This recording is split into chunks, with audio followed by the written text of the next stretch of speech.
teño un amigo a quen lle encanta o mar.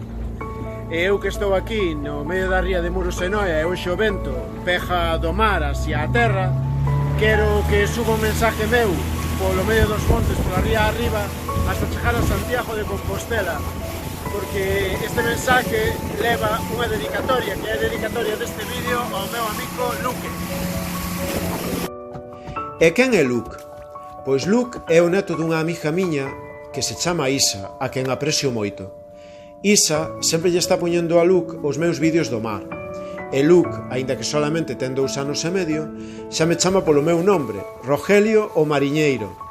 E que a Luke as partes que máis lle gustan dos meus vídeos é cando solto no mar as sentolas e os lombrijantes e as raias e as ven nadar e como se van libres, porque non dan a talla mínima ou porque están en veda ou porque teñen hueva.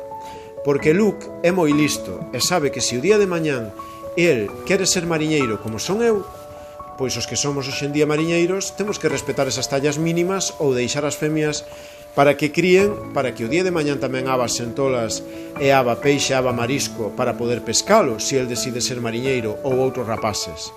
Da mesma maneira que se deciden ser biólogos necesitan ter sentolas para estudiar, ou se deciden ser peixeiros tamén lles fai falta para compralas e venderlas a outra xente.